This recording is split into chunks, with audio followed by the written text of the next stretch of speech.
Hello. Welcome, guys, to the broadcast. For those of you who are coming through for the first time, you are more than welcome. For those of you who keep coming, keep doing what you're doing. I love it. Guys, please don't forget to like and subscribe to this content. You can put on your notification bell so that you are notified each time we post a new video. So, guys, there's something I've been really thinking about, and I was just trying to wrap my head around how I'm going to present it. The story of Mansa Mayne and the parallels between his career and Nasty C.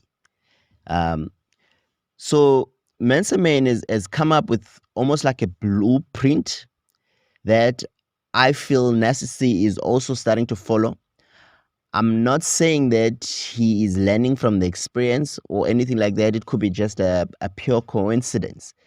And it's very interesting that it's a pure coincidence between the two people who share so many things in common. Like their lives are so parallel, it's not even funny. What a crazy coincidence.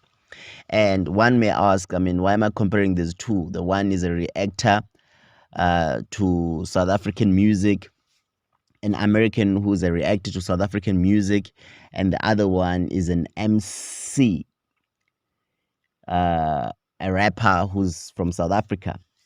And let me tell you, first of all, Mansa Mayne, as I've said, he's a reactor from America. He was reacting to world music, and somebody suggested Nasty C to him. And that's when he discovered South African hip-hop, and he loved Nasty C. And Nasty C is the person who introduced Mansa Mayne to South African music as an American reactor. And South Africans loved that, and they flooded this guy's channel, and they kept suggesting so many other musicians. It didn't end there. They started suggesting the whole culture of South Africa. They started educating the guy, and the guy was in America getting educated about South Africa. And obviously, he's an African American. There is an interest about Africa.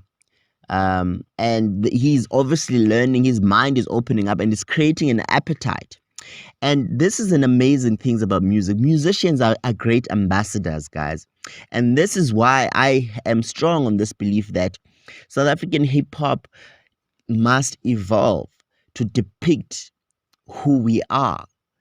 And right now, it's still early stages. The guys are going to get it right eventually with this mapiano sound and fusing it into hip hop. And it's starting to happen with people like KO, with said there is a piano influence there. There's also an Afrobeats influence there. Costa Teach as well. And this is time for Africa, guys. And when I say Africa, maybe I should rephrase, it's time for Africans. The Africans are coming together, whether America, Nigeria, or South Africa.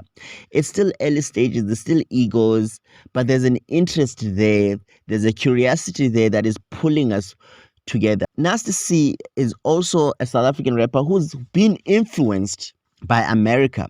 So he's signed to America and he's gone overseas to America. And I heard him on a video saying that he wants to collaborate with any artist, even the up-and-coming artist. As much as he is an established artist here, he's willing to collaborate with up-and-coming because he understands one thing, that in order to be more effective, to penetrate, you have to go from the ground up. You have to be immersed within the culture. And this is what has helped Mansa Mayne improve his content. Because he's reacting to South Africans, he eventually came to South Africa, which he is clearly states was not an easy decision. He was scared, but he just jumped. The guy didn't know anybody from here except his subscribers. They're the ones who were in communication with him, and he decided to come. As scared as he was, he found kind people. They welcomed him, they embraced him, and the guy has been reacting to so many of our content, and all those things now are starting to pay dividends. It's come full circle. He's been reacting to people like Offense's video. Offense is another one who takes movies and edits them and puts himself on there. It just makes a nice, funny skit. And the thing that I'm trying to say is that so many people have invited him, all the people that he's reacted to him, like Player 1505 is also another one who's done an Amapiano song with Mensa. So all of this has come full circle. You know, sometimes what you put out there will come back and overtake you. And he's had so many opportunities in South Africa.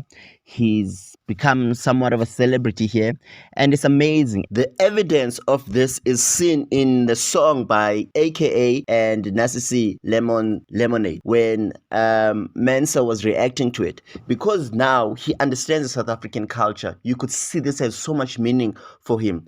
Let me just say the verse quickly by Nasisi. Always out the country, guess I'm a Zai Zai. When they pull me over, I'm black, I might die. No SAPS, cool drink, high five. SA, what a place to reside. This just made Mensa go crazy because he understood where he's coming from, right? Because in America, the black people, when they're pulled over by police, they're always suspects. They're often killed just from small altercations because of whatever fear or educate information that the police have and the racism that they have towards the black people there. Many black people have died just from being pulled over and made suspects of whatever, you know. But in South Africa, it's a different case. You know, you get pulled over, there's a good relationship with the police, and there's often bribes, high five, cool drink. It's called the bribe is there's a cool drink. They ask you for a cool drink, and then you give them money and say high five, and then you walk away. So Mansa Mayne understood this and he went crazy. And there's also a line that I just want to explain quickly because everybody's been asking, what is this Zai Zai that Nasisi has been talking about? The Zai Zai apparently is a slang word that they use for foreigners in Durban. It was initially kwere kwere, but that was harsh word. But this is a milder word. It's not as discriminating as kwere kwere. It's just a word that they're using as Zai Zai. And I think this is a blueprint that Nasisi is also starting to follow in America. And it's a very interesting thing that you can see the parallels in their life. And it also makes it even more interesting that Mansa is the one, Nasisi is the one who got Mansa Mayne into South African music. And I thought this was something interesting that I picked up and I just wanted to share with you. Tell me what you think. Please don't forget to like and subscribe.